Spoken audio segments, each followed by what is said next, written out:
And please remember always that you'll have my contact details, or you can contact me through Irena. I'm always delighted to have a chat with our colleagues and to discuss any aspects of this, because I know sometimes it can be complicated, or you can have some challenges within your organization, and sometimes it's good to talk it over with somebody. So please remember that when I'm going through this. Okay, so now I'm going to share my screen, and hopefully I won't be sharing any third-party music or anything like that. So I just go into it now, and okay.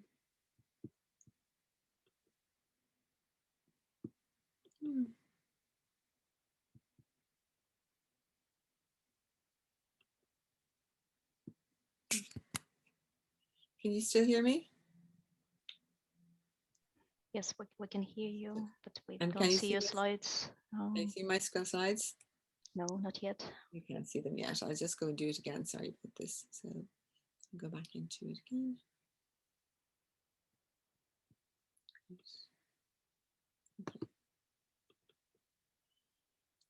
And now hopefully I'll be able to get into my. That's a document. Yeah, now we can see slides. Okay, Yeah, thanks. wonderful. Finally, it's the middle of the week, so I have no excuse. So this session is called Make Your Work Count, and it's focusing on library-based skills and training on research impact.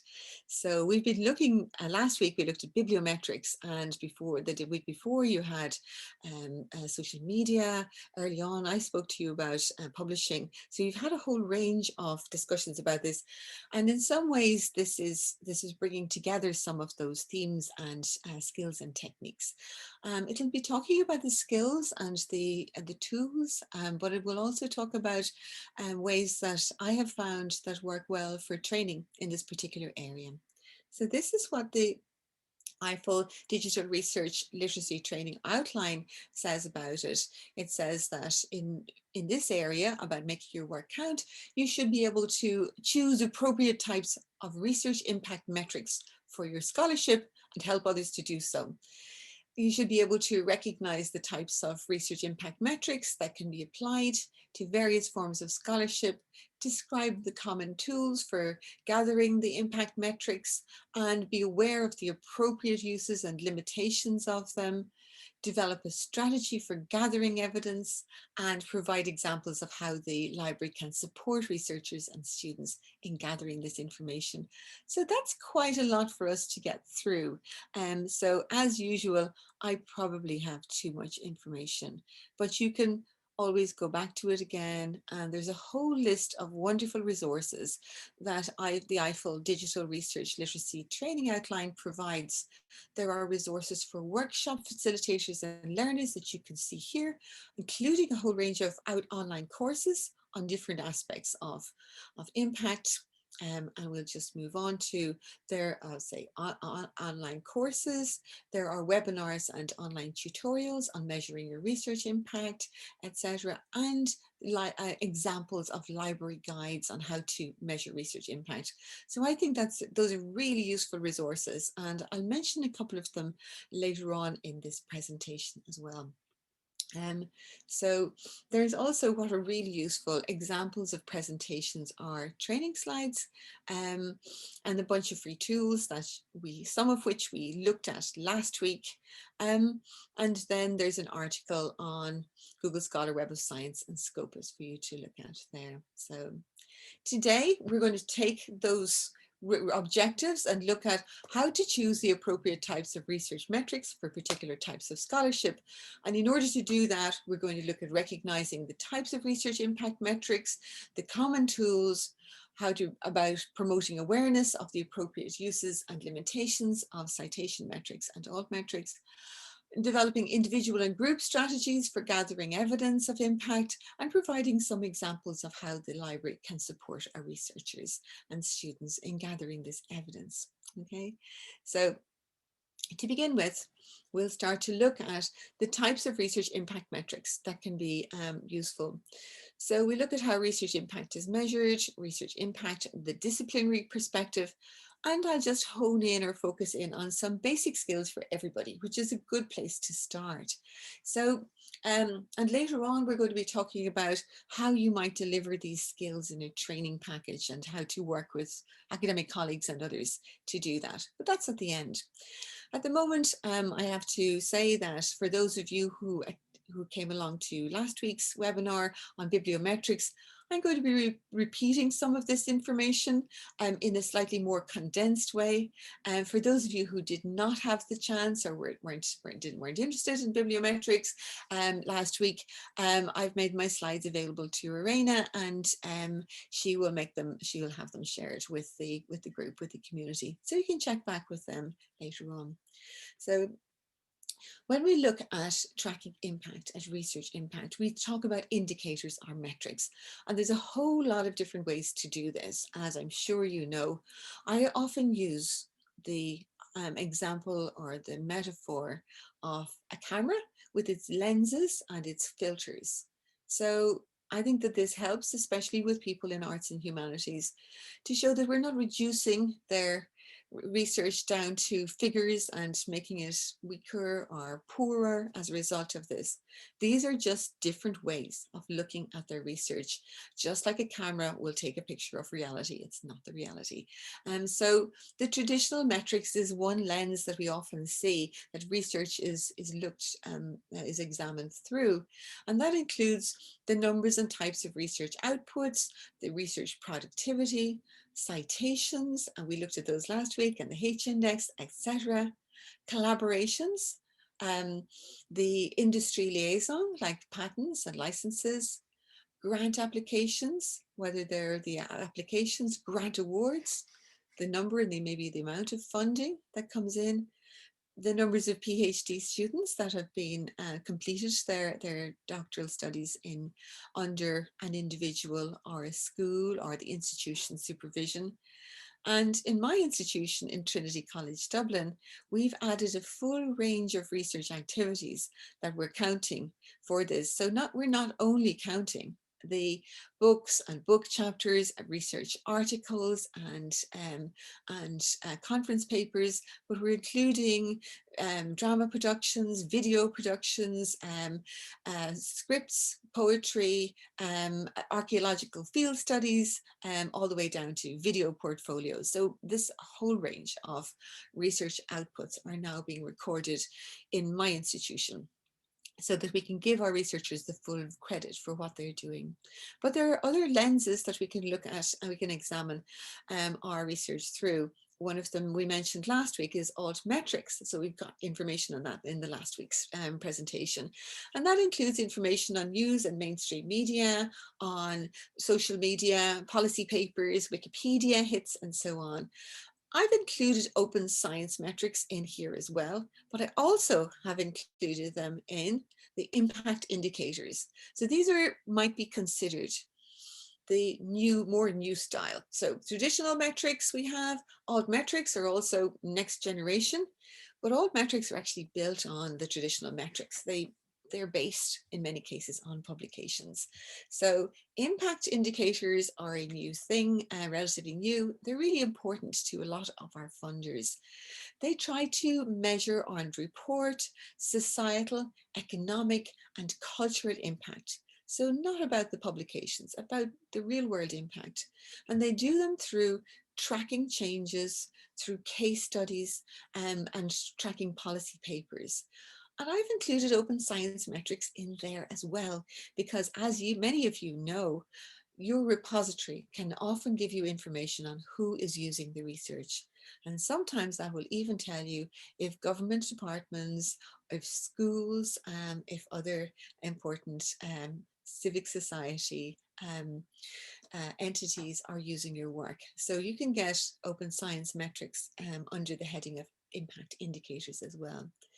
And then we get the more kind of the usual ones: esteem indicators, awards and honors, invited talks, where somebody has been elected to, let's say, an editorial board or to a society membership.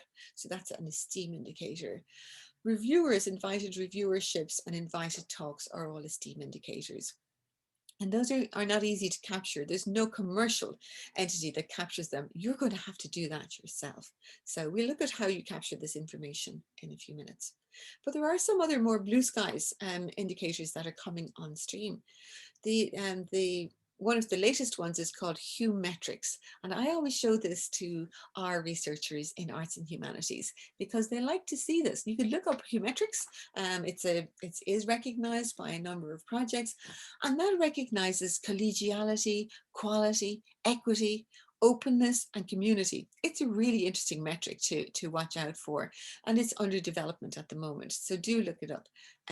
Some of the others that are coming on stream in my institution are metrics for the excellence of production. So sometimes, for example, in creative arts, in drama, film and music, it can be really difficult to decide on what is excellent and what is quality. So in many cases, we have agreed that we will fall back on the production standards, so that we're developing these at the moment. We're looking at them via focus groups and consultations to try and define what constitutes excellence in process and production, especially for creative arts outputs. So that's blue skies. It's not there. We haven't published on it at all. And here's some others. Creativity and innovation, how to measure that. That again is something that we have developed an app for in my institution. We've got a very strong creative arts community research group. They're very productive. They have a lot of industry liaison through movies and so on. So we want to be able to show this work and give them credit for it. But not only for creative arts, we want to be able to give credit for creativity and innovation in any discipline where it occurs. So we're trying to figure out ways to capture that. If any of you have made any progress in this, I'd be really interested to hear about it. And then finally, we started to look at interdisciplinarity. So across the fields, because interdisciplinarity or interdisciplinary research, or IDR for short, that contributes to impact, and it can be considered to be an impact in its own right. So if you're interested in these areas, come back and talk to me. We're going to be focusing on the more mainstream ones though today. So moving on, we have to look at impact. So impact can mean different things to different people. In terms of many research evaluations now, it's the provable benefits of research in the real world.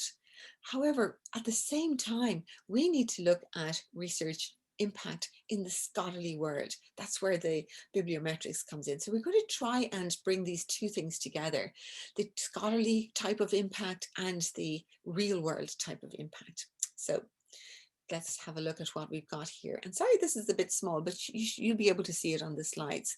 So when we look at what to measure, we're going to look at, we could be looking at research inputs or research outputs, our esteem indicators, our citations and our bibliometrics, our altmetric data, our open science metrics, our research metrics, research data metrics, citizen science or engagement metrics, societal, economic and cultural impact, and the overall research quality. So to help you with this, and I don't expect you to take all of this in now, I've created this chart. So the first part of it is, how are you going to measure, let's say, research inputs? And so it says that you're going to use the inputs, let's say, for example, the grant management system in your university or local and personal records. In contrast, for example, if you want to use something that's supplied by commercial databases like citations, H-index and related bibliometric data, you're going to look up bibliometric databases, and I'll have a list of those in a few minutes. And so on. You can check and see your open science metrics. You're going to collect that from your institutional repository, a specialist repository if you have one, from Impact Story, and some other databases. So that's where you go to how you're going to track these particular measurements. So the kind of tools that you provide, I've got them here on this list as well. So I just created this especially for you so that you would have it to hand. So it gives us the kind of tools that you might use, a selection of them under each one of these, for each one of these purposes. And then finally, where are you going to find these tools? So you have to, for researchers, you can tell them, go to your library website, or go, if you want to use the first one, the pre and post award management system, you need to go to your university research office to get that information on the grants and so on. But you can see the library is providing quite a lot of these. There are some free tools that are out there that I've indicated, like lens.org, lens.org. We talked about this last week, and it's a really useful tool for bibliometrics, and it's free on the web. So under, let's say, the trickier areas, like say trying to report on or support your researchers to report on citizen science or public engagement, or maybe alignment with the UN Sustainable Development Goals, those kind of areas. If you have an institutional research support system, hopefully you will be able to use this. Many institutions don't have those though, so we can check and see. You'll fall back on reports and case studies that you might have to create yourself by manually collecting that information through surveys or questionnaires or workshops.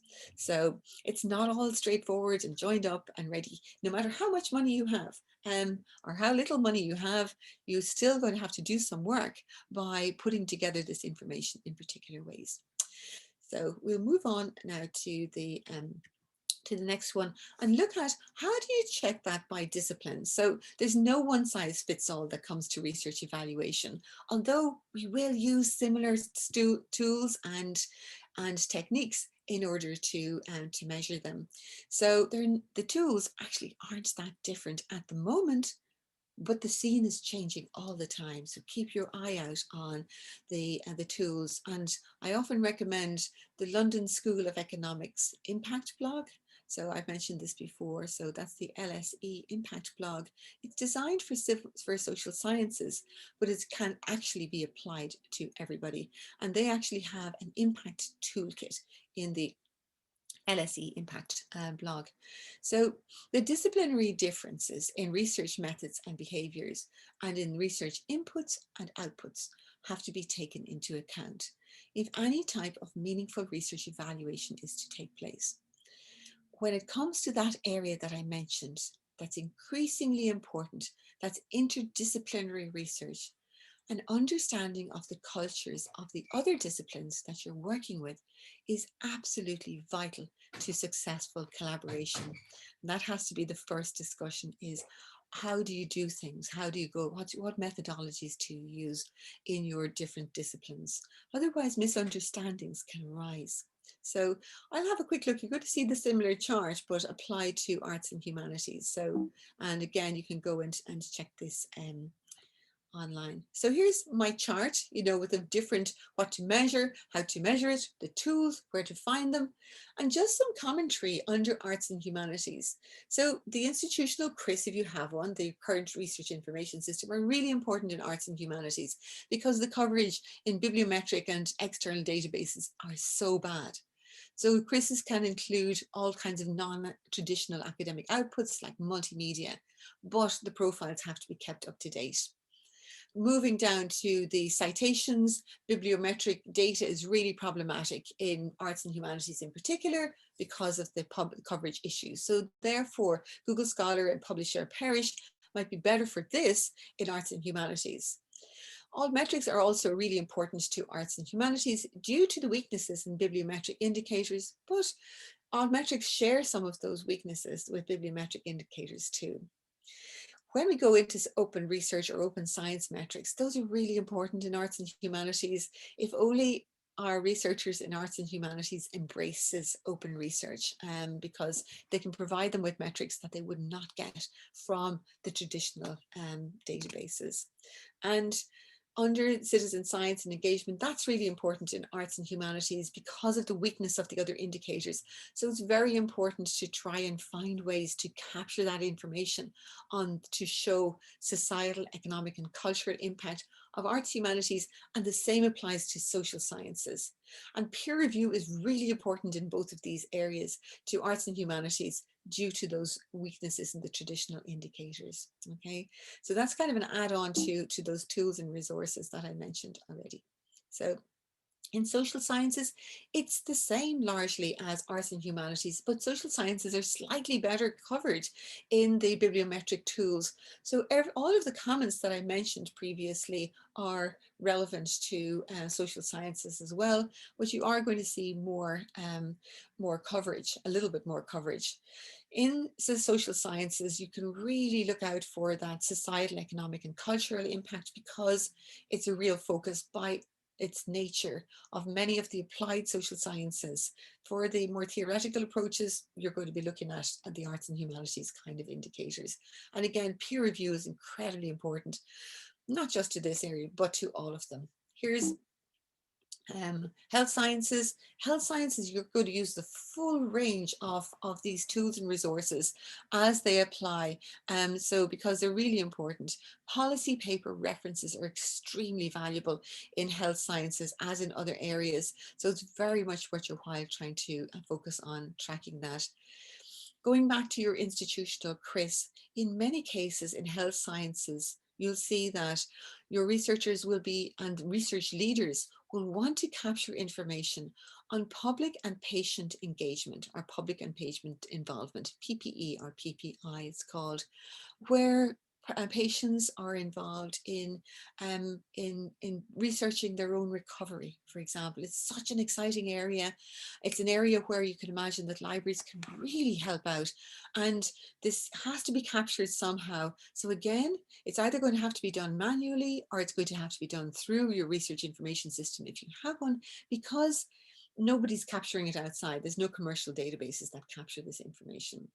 And the same largely goes for engineering and technology.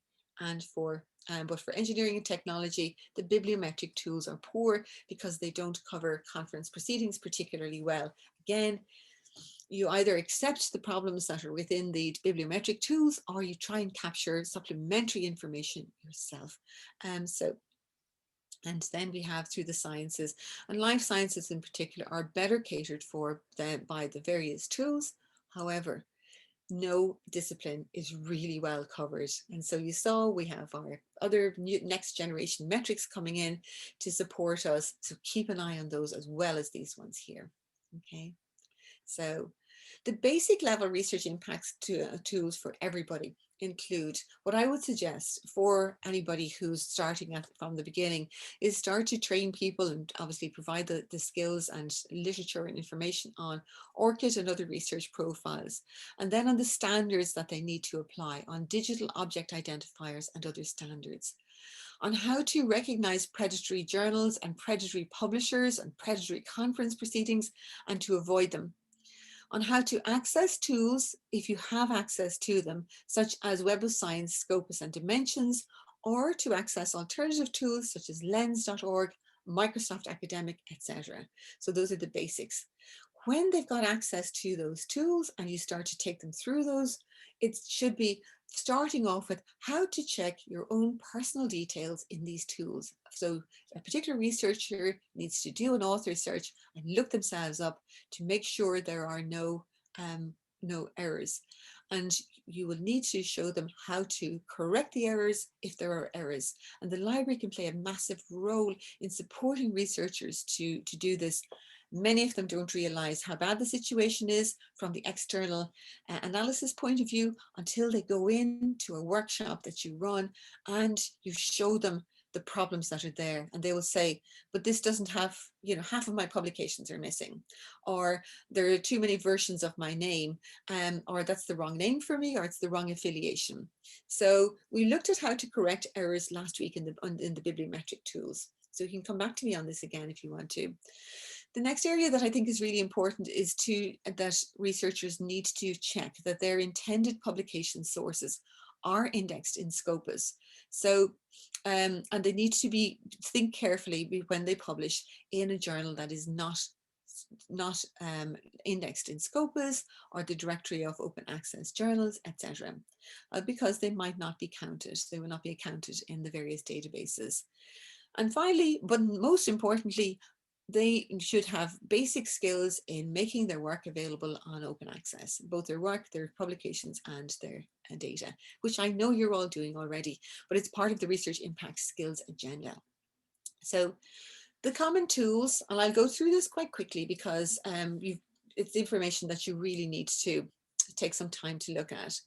I'm going to look at the tools, and this is again some information that I gave last week, the case study template, and the idea of manual collection.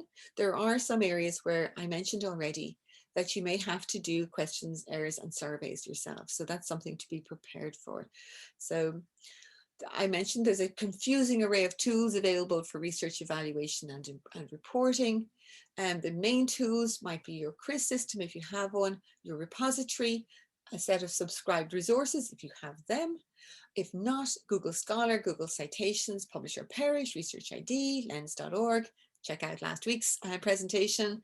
Also for the altmetric tools, ORCID is one of the tools. And then there's a bunch of tools that you will use as librarians who are providing information and reporting in this. A couple of data visualization tools and some research impact case study templates. So I'm going to show you some of these in a moment. The data visualization tools, in case I forget, I provided some information on with the supplementary material for last week's slides. And the ones that I use are canva.com and Pictochart, P-I-K-T-O-C-H-A-R-T, along with Tableau Public, T-A-B-L-E-A-U, Tableau Public. Those are the data visualization tools that I use. So here's just a quick overview on one screen of the functionality of the bibliometrics tools. We saw this last week. S is for a subscribed tool, and some of them have a freemium version, so they're both subscribed and they're free. So, but we'll see a range of them, and you can use these tools, depending on where the box is ticked, for analyzing individual researchers, for analyzing and providing metrics on your institution. Sometimes you might be asked to provide it on your country or benchmark against your country, or to benchmark in other ways against other institutions. So those are the tools, and check out last week's presentation, as I said, for more details on them. The altmetric tools, the same.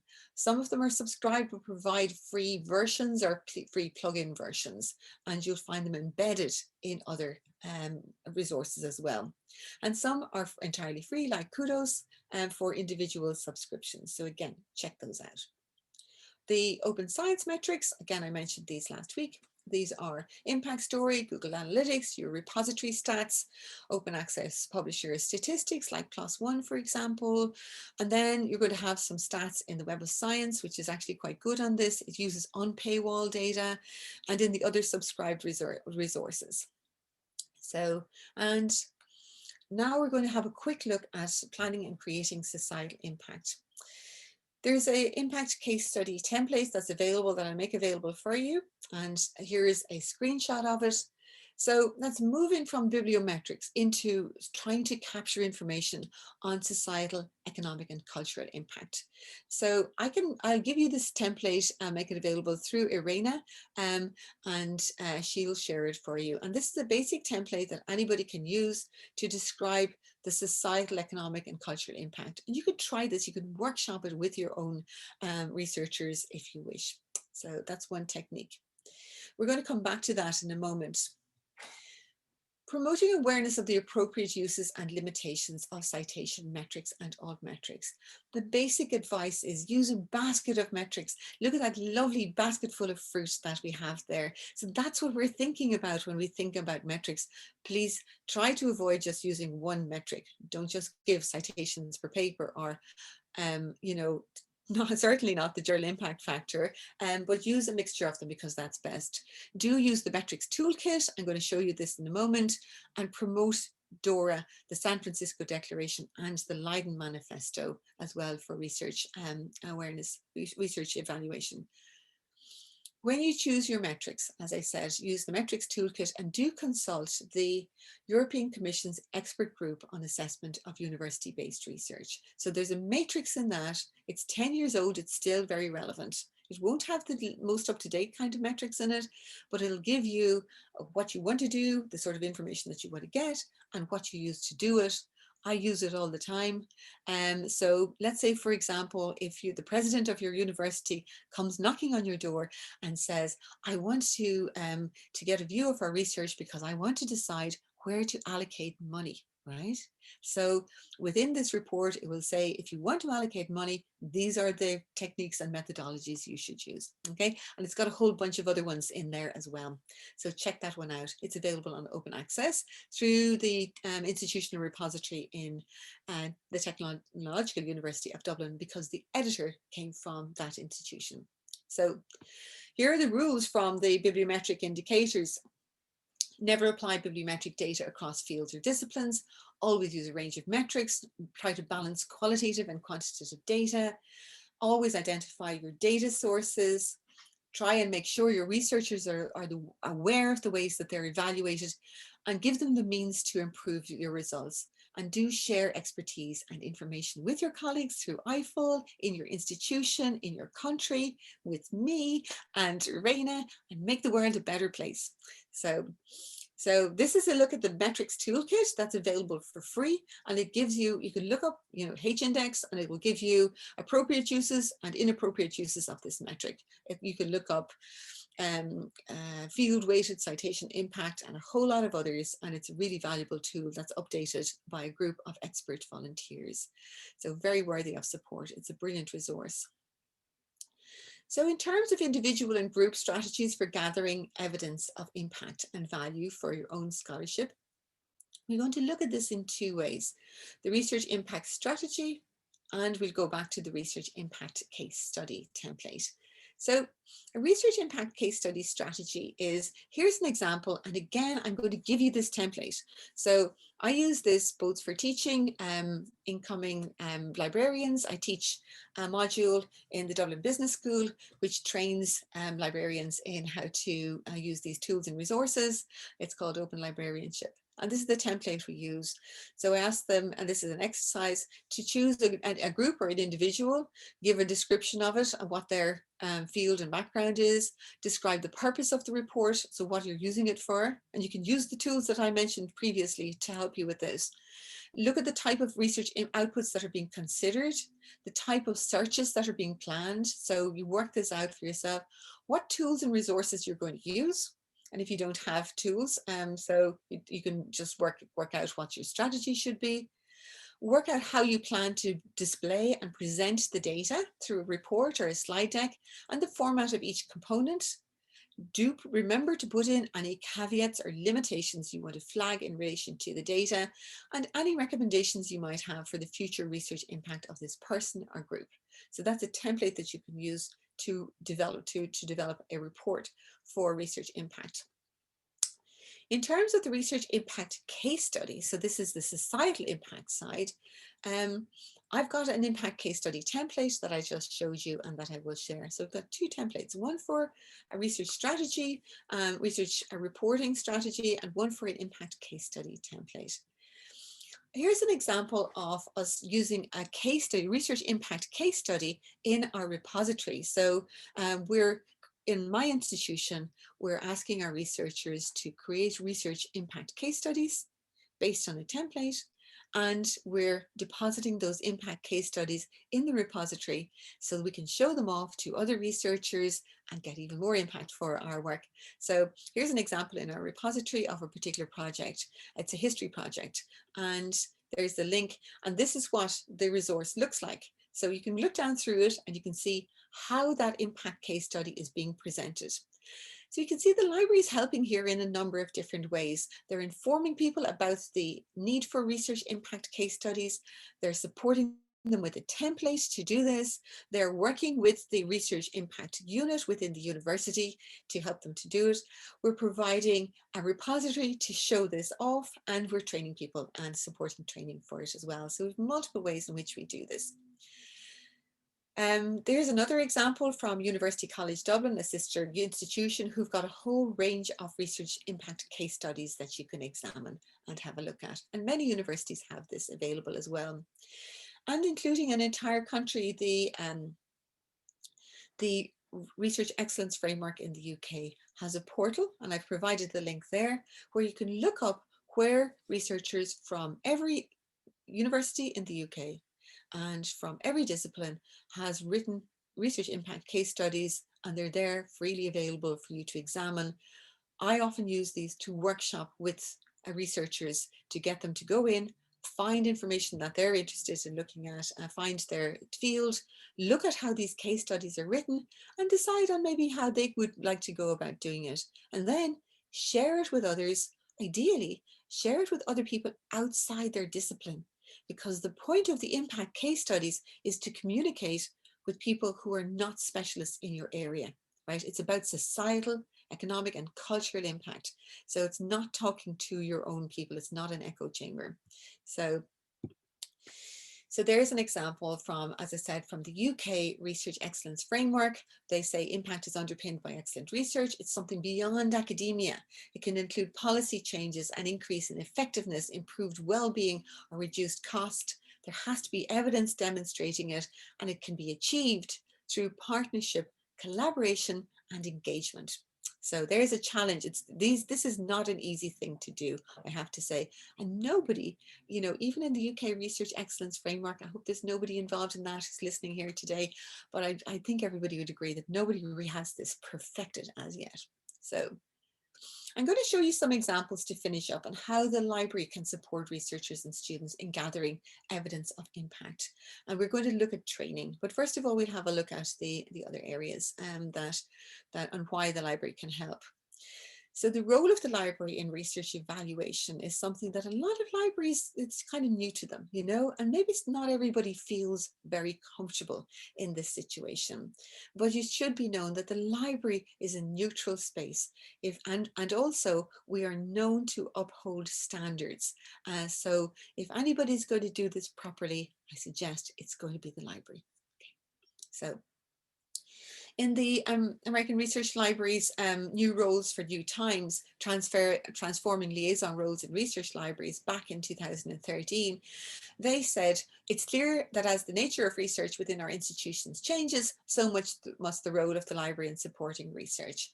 And it says, gives some examples because of the increasingly competitive research environment and because funders are placing a greater emphasis on demonstrating the impact of research outputs.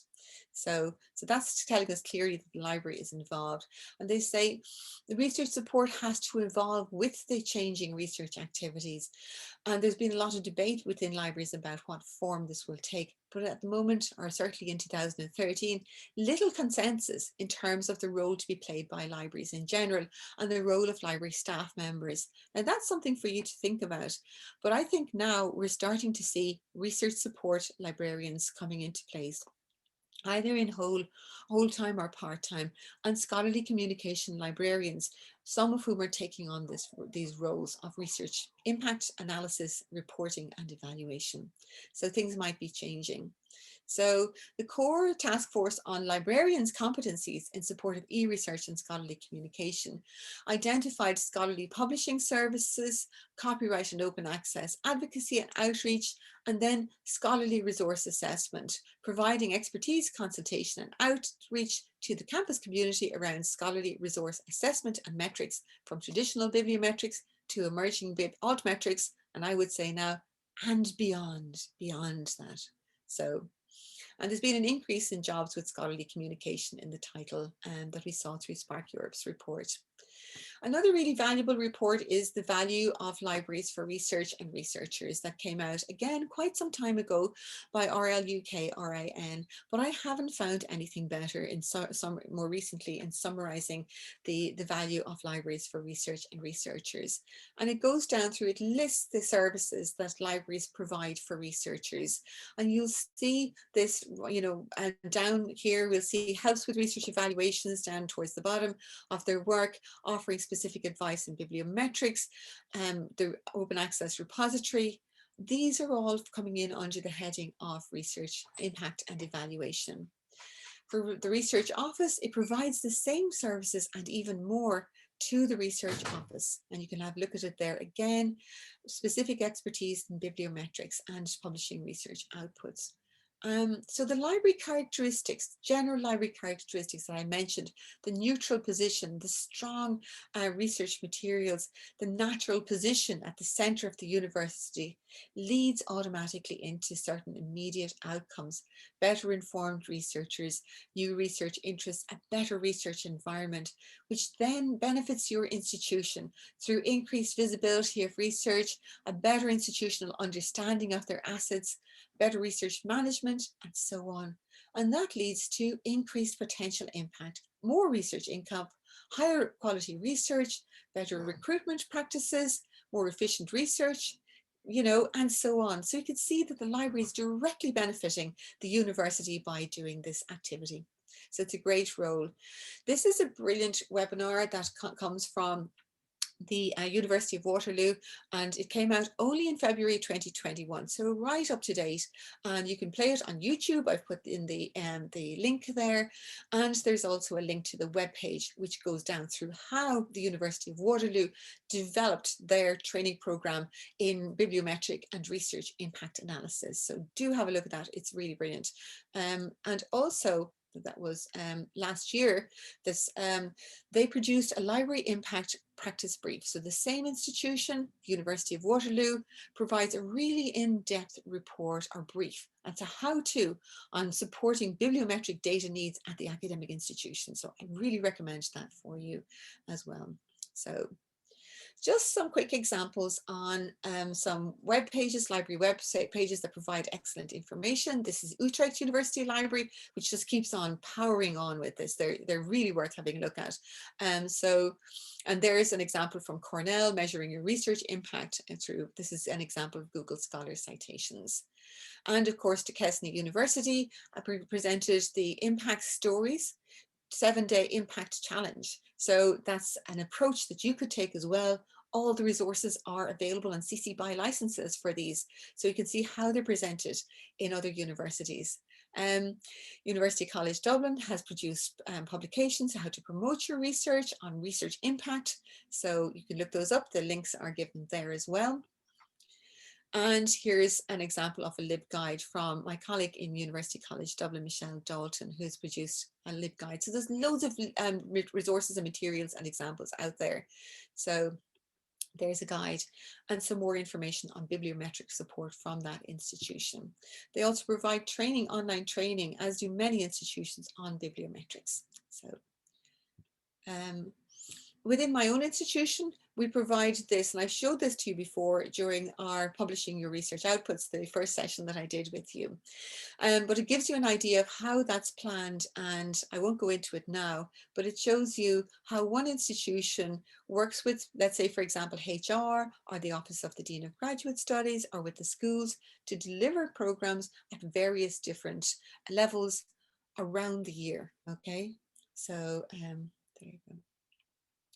Some tips for me are, and you'll know this already, is make your training as relevant and interactive as possible. Find out what your participants know, check their access to tools and resources, give them a prepare task if you can, something to work on, and give them some practical exercises to do in the class to take away. Make sure you understand the disciplinary publishing behavior and use relevant examples, of course, in this area. Use an attractive theme and promote it with a broader training impact or framework. So there's some examples. Here's an example of one that we use at different levels. So we use your research impact health check. So we run clinics. They can be walk-in for individual researchers. They can be group. They can be for a whole lecture theatre full of researchers if we want them. And we ask them to work down through these basic skills for their research impact health check. So that's one thing. We also, of course, have the Eiffel Big Six. We work in those particular areas. So that's a structure grouped under thematic areas. The Eiffel Big Six is a kind of safari that you might be familiar with. And this is the impact story 30-day impact challenge, which you could turn into a 7-day one if you want to. And they've got resources for all of this. So there's your research impact. And you can add in some of the basic skills that I mentioned earlier on into those areas, into that studying. So there's our recap. What we looked at in a whistle-stop tour was how to choose the appropriate types of research impact metrics for particular types of scholarship. Recognizing the types of impact metrics that can be applied, looking at the common tools that are used, how to promote awareness of the appropriate uses and limitations, how to develop individual and group strategies for using the templates that I mentioned, and looking at how the library can support researchers and students in gathering evidence of impact. And that is all I've got for you today. Thank you very much. I'm sure that that's more than enough for you by now. So thank you very much. Thanks a lot, Niamh. That was wonderful. Very, very useful. So what we'll do, we'll include those new links in Eiffel Digital Research Literacy Training Program outline, and we'll also include links to all webinars and recordings that we had. And then we'll release an updated version of that outline, and we'll make sure that everyone will get a copy of the document. It will be posted in Eiffel resources. And we'll follow up with everyone who attended webinars, asking whether you implemented some of the advice from those webinars, and it would be great to hear from you. But we'll probably do that in a couple of months, because we realize that you won't be jumping straight into trainings immediately. And now it's time for you, colleagues. Any questions to Niamh? Please use Q&A or chat for that, or raise your hand and speak up, because we are not many today, so we can also talk. Maybe everybody's gone to sleep. No, I think it was so comprehensive that there are no questions left. You provided recipes for each step needed. So I'd love to provide recipes. You know, sometime we talked about this as a bake-off. So if anybody would like, you know, Irena, we've done this before. If people would like to workshop some of these things and go into an area in particular, because I know I always have to cover a huge amount. This is a big area, you know. Yeah, it is. I teach a whole course in library school on this, you know, it's an entire module. So the students have to do, you know, assignments and everything and all of this, so that this is something that I know that I'm only touching on some of these things. So please, and this is Moicha. Thank you so much, Moicha. It's lovely to hear from you. So I'm sure you're already an expert in this area. So many of you are. So, but if you'd like to join through a community of practice or something like that, we can do that. Is there a question? Yeah, Rose raised her hand. So if you unmute yourself, Rose, you should be able to speak.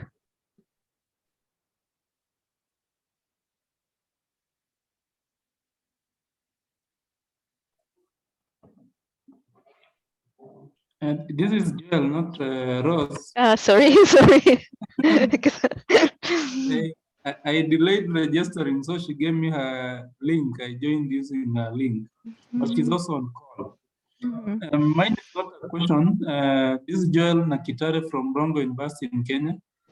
It's not a question, but first to thank the presentation you've given us, but just show some interest, which I think I feel we need to have more conversation on that slide. When this slide you had listed the different, how do I call them? The different, let me call them the indexers, dimension, Scoopers, Web of Science, and the likes. I think we haven't had enough conversation on open access. We've also had enough conversation on people to do or to publish in the right journals. But we had a library week last week, and we had a discussion with the academic staff. And the issue of where to publish, I think, is still quite a big issue. Why? When we went to Dimension, for example, we have over 500 publications as an institution. But going to Dimensions, we could only see 48. Now the question is, does it mean all the others are published in wrong places? Even if I archive or index my repository, then I'm still concerned that how comes I cannot see these publications from the place of where they've been published. In the repository, even if I index it, it is secondary, but the primary place where it was published, it is not being seen in these indexers. So my thinking is maybe in a different session, we really need to keep talking about it, because either way we could be having publications in Kenya, in Africa, and specifically in our institutions, but still they are not seen out there. And majorly because maybe the researchers are still publishing in the wrong places. Thank you.